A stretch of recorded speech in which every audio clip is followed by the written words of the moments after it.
Okay, hi. So I have set up here for your yellow orange.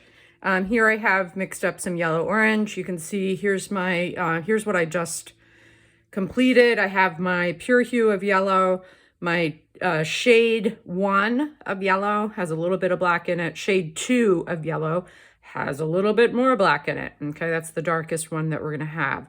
I have my yellow orange chip right here, and I'm ready to mix shade 1 and then shade 2 of my yellow orange. So here it's the same thing. So I have 3 blobs, all the same size, you know, as best I can, of yellow orange. And I'm gonna take my black and I'm going to put out how much? Half a blob, right, of my black, right? In your case, it will be your Plaza Carbon Black. I think that looks pretty good. I might want to do a tiny bit more there. I think that's about a half a blob. Okay. You want to have consistency as best as possible here. Okay, and you may want to put out a little bit more paint than this. I don't need to paint my color wheel template, but you do, right? So you want to have enough paint that you're able to mix up that correct shade of your yellow orange and then apply it on a chip and then apply it to a masked area for your yellow orange shade 1 space on your color wheel template. Okay, so I'm going to scrape this up and I'm going to mix. And guess what? Right, the outcome of this, right, so it should be sort of proportionally you know, darker, because the hue is a little darker, right? Pure yellow orange hue is just inherently darker than pure yellow hue. And thus, since we're using the same proportions of just in general of pure hue and black in our mixtures for everything, for all hues, this first shade 1 of yellow orange should also be a little bit darker than our shade 1 of yellow. Okay, so that should, so that we do want to make sure we're controlling that. If you end up with, you know, one of these mixtures that's lighter than, right, a previous one, right, of the same, so if you have a shade 1 of yellow orange that somehow seems lighter than shade 1 of your yellow, then there's a problem, okay, and you want to fix that. So I'm going to put this one here so that we can compare it this way. And you can see already, right, I mean, this is a little bit tricky here, sorry, there we go. All right, so, and this can be useful for you to set things up this way. So here we go, right, your yellow orange is a little bit darker than pure hue of yellow. And it follows that your shade 1 of yellow orange is also a little bit darker than shade 1 of your yellow, okay? It's logic there, and we do want to maintain that logic. So we're going to continue then with this mixing process. Obviously, you'd want to go ahead and apply shade 1 of your yellow orange to your masked off space of you know, your shade 1 on your color wheel template before you do anything else. Hair dry it really well, okay? Hair dry, okay? And then go ahead and I would go ahead and mask off your shade 2 spot.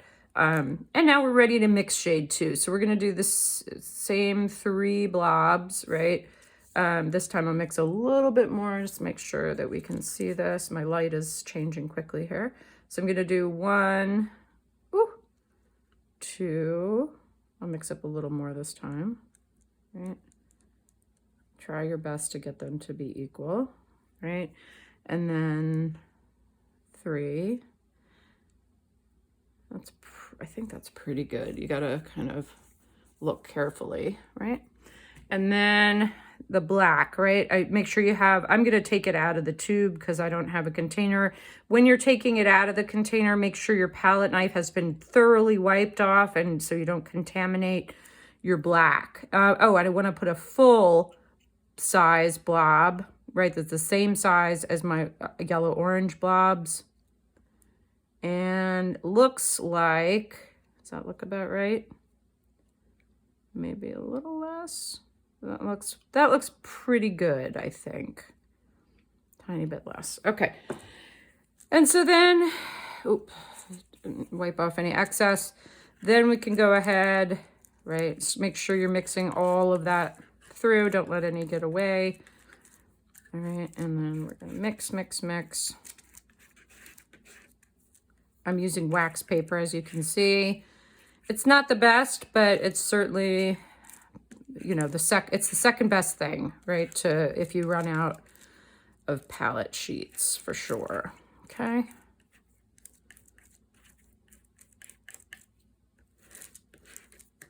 All right.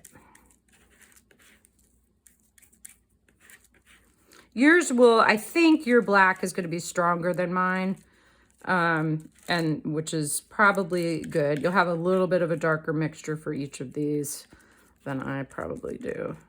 But just keep the proportions controlled, okay, as we've talked about. So what is it? It's half a blob of black for shade 1, and then it will be a full, you know, equal size, full blob of black, same size as your blobs of your pure hue for shade 2.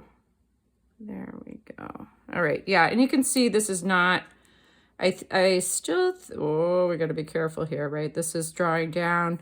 So somehow it is a little bit darker, but I suspect we did not quite, if you can see that. I am going to throw in a little bit more of my, oh, sorry, that's a mess. I'm going to throw a little bit more of my black in, okay? So if you have a little bit of trouble measuring, make sure that you maybe put out slightly larger amounts of paint. I'm going to just mix this through, okay? So get that to be a little bit darker, okay?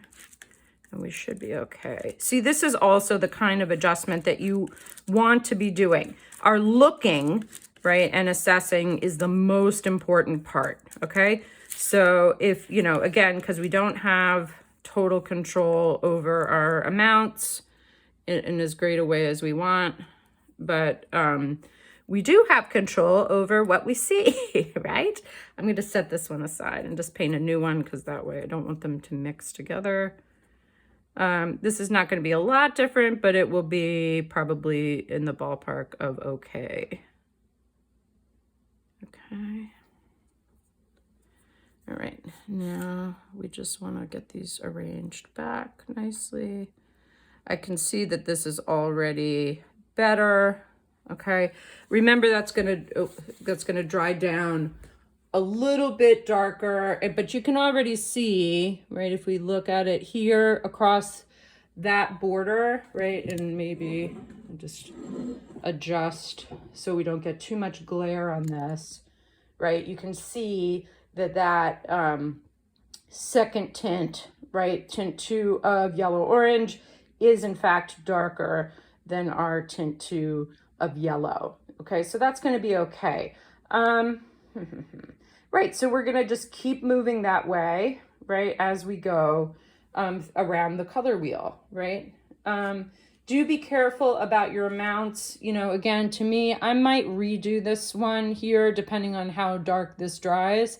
To me, maybe this changes more here, right? There's more of a value difference between these two, so I might want to go back and throw a little bit more pure hue yellow orange in that one, just so it's not too close. I want it to be orange and then have this one sit kind of in the middle of these two, right? But still be darker than my my shade 1 of yellow, okay? All right, my hope is that process then will make sense to you in terms of how, you know, what the process is, and then also what to be looking for This is really quite good in its progression, right? We see we go from pure hue yellow to this, you know, a little bit darker, but it still seems like it's a more even, regular progression down in value. Here, it's like a big jump, a bigger jump down, and then a smaller jump here. And we want something that's a little more even. Okay? All right, I hope this helps. I will not be taking you through the other hues, but I will give you some visuals so that you can see what the progression will look like. Okay? All right. Thank you.